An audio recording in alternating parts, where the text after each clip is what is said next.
ሰላም ለእናንተ ይሁን። በዓለም ዙሪያ ለምትኖሩ ለሰው ልጆች ሁሉ ዛሬ የማቀርበው የሉቃስ ወንጌል ምዕራፍ 4ን ነው። ኑ አብረን እናንብብ። ኢየሱስም መንፈስ ቅዱስ ሞልቶበት ከዮርዳኖስ ተመለሰ። በመንፈስም ወደ ምድረ በዳ ተመርቶ 40 ቀን ከዲያብሎስ ተፈተነ። በእነዚያም ቀኖች ምንም አልበላም። ከተጨረሱም በኋላ ተራበ።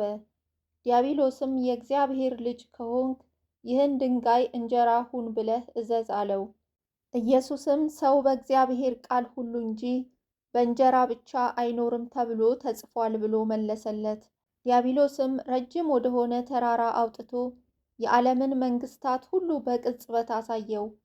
ዲያብሎስም ይህ ስልጣን ሁሉ ክብራቸውም ለእኔ ተሰጥቷል፣ ለምወደውም ለማንም እሰጠዋለሁና ለአንተ እሰጥሃለሁ። ስለዚህ አንተ በእኔ ፊት ብትሰግድ ሁሉ ላንተ ይሆናል አለው። ኢየሱስም መልሶ ለጌታ ለአምላክህ ስገድ፣ እርሱንም ብቻ አምልክ ተብሎ ተጽፏል አለው። ወደ ኢየሩሳሌምም ደግሞ ወሰደው። በመቅደስም ጫፍ ላይ አቁሞ ይጠብቁ ዘንድ መላእክቱን ስላንተ ያዝልሃል፣ እግርህንም በድንጋይ ከቶ እንዳትሰናከል በእጃቸው ያነሱሃል ተብሎ ተጽፏልና የእግዚአብሔር ልጅስ ከሆንክ ከዚህ ወደ ታች ራስህን ወርውር አለው። ኢየሱስም መልሶ ጌታን አምላክህን አትፈታተነው ተብሏል አለው። ዲያብሎስም ፈተናውን ሁሉ ከጨረሰ በኋላ እስከ ጊዜው ከእርሱ ተለየ። ኢየሱስም በመንፈስ ኃይል ወደ ገሊላ ተመለሰ። ስለ እርሱም በዙሪያው ባለች አገር ሁሉ ዝና ወጣ። እርሱም በምኩራባቸው ያስተምር፣ ሁሉም ያመሰግኑት ነበር። ወዳደገበትም ወደ ናዝሬት መጣ። እንደ ልማዱም በሰንበት ቀን ወደ ምኩራብ ገባ፣ ሊያነብም ተነሳ። የነቢዩንም የኢሳይያስን መጽሐፍ ሰጡት። መጽሐፉንም በተረተረ ጊዜ የጌታ መንፈስ በእኔ ላይ ነው፣ ለድሆች ወንጌልን እሰብክ ዘንድ ቀብቶኛልና፣ ለታሰሩትም መፈታትን፣ ለዕውሮችም ማየትን እሰብክ ዘንድ፣ የተጠቁትንም ነፃ አወጣ ዘንድ፣ የተወደደችውንም የጌታን ዓመት እሰብክ ዘንድ ልኮኛል ተብሎ የተጻፈበትን ስፍራ አገኘ። መጽሐፉንም ጠቅልሎ ለአገልጋዩ ሰጠውና ተቀመጠ። በምኩራብም የነበሩት ሁሉ ትኩር ብለው ይመለከቱት ነበር። እርሱም ዛሬ ይህ መጽሐፍ በጆሮአችሁ ተፈጸመ ይላቸው ጀመር። ሁሉም ይመሰክሩለት ነበር። ከአፉም ከሚወጣው ከጸጋው ቃል የተነሳ እየተደነቁ ይህ የዮሴፍ ልጅ አይደለምን ይሉ ነበር።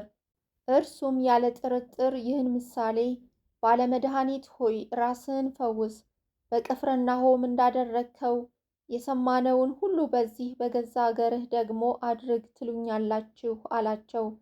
እንዲህም አለ፣ እውነት እላችኋለሁ ነቢይ በገዛ አገሩ ከቶ አይወደድም።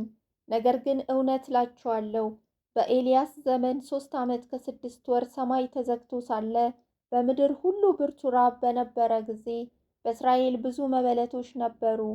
ኤልያስም በሲዶን አገር ወዳለች ወደ ሰራፕታ ወደ አንዲት መበለት እንጂ ከእነርሱ ወደ አንዲቱ አልተላከም። በነቢዩ በኤልሳ ዘመንም በእስራኤል ብዙ ለምጻሞች ነበሩ። ከሶርያዊው ከንዕማን በቀር ከእነርሱ አንድስ እንኳ አልነጻም። በምኩራብም የነበሩ ሁሉ ይህን ሰምተው ቁጣ ሞላባቸው። ተነስተውም ከከተማ ወደ ውጭ አወጡት። ይጥሉትም ዘንድ ከተማቸው ተሰርታባት ወደ ነበረች ወደ ተራራው አፋፍ ወሰዱት። እርሱ ግን በመካከላቸው አልፎ ሄደ። ወደ ገሊላ ከተማም ወደ ቅፍርናሆም ወረደ። በሰንበትም ያስተምራቸው ነበር። ቃሉ በስልጣን ነበርና በትምህርቱ ተገረሙ። በምኩራብም የርኩስ ጋኔን መንፈስ ያደረበት ሰው ነበረ። በታላቅ ድምፅ ጮሆ ተው፣ የናዝሬቱ ኢየሱስ ሆይ ካንተ ጋር ምን አለን? ልታጠፋን መጣህን? ማን እንደሆንክ አውቄአለሁ፣ አንተ የእግዚአብሔር ቅዱሱ አለ። ኢየሱስም ዝም በል ከእርሱም ውጣ ብሎ ገሰጸው። ጋኔኑም በመካከላቸው ጥሎት ሳይጎዳው ከእርሱ ወጣ። ሁሉንም መደነቅ ያዛቸው። እርስ በርሳቸውም ይህ ቃል ምንድን ነው? በስልጣንና በኃይል ርኩሳን መናፍስትን ያዛልና ይወጡማል ብለው ተነጋገሩ። ዝናም በዙሪያው ባለች አገር ወደ ስፍራው ሁሉ ስለ እርሱ ወጣ። በምኩራብም ተነስቶ ወደ ስምዖን ቤት ገባ። የስምዖንም አማት በብርቱ ንዳድ ታማ ነበር። ስለ እርሷም ለመኑት። በአጠገቧም ቆሞ ንዳዱን ገሰጸውና ለቀቃት። ያን ጊዜውንም ተነስታ አገለገለቻቸው። ፀሐይም በገባ ጊዜ በልዩ ልዩ ደዌ የተያዙ በሽተኞችን ሁሉ ወደ እርሱ አመጧቸው። እርሱም በእያንዳንዳቸው ላይ እጁን ጭኖ ፈወሳቸው።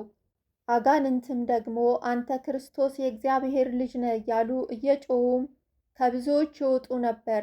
ገሰጻቸውም፣ ክርስቶስም እንደሆነ አውቀውት ነበርና እንዲናገሩ አልፈቀደላቸውም።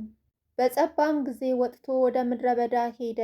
ሕዝቡም ይፈልጉት ነበር፣ ወደ እርሱም መጡ። ከእነርሱም ተለይቶ እንዳይሄድ ሊከለክሉት ወደዱ። እርሱ ግን ስለዚህ ተልኬአለሁና ለሌሎች ከተማዎች ደግሞ የእግዚአብሔርን መንግሥት ወንጌል እሰብክ ዘንድ ይገባኛል አላቸው። በገሊላም ምኵራቦች ይሰብክ ነበር።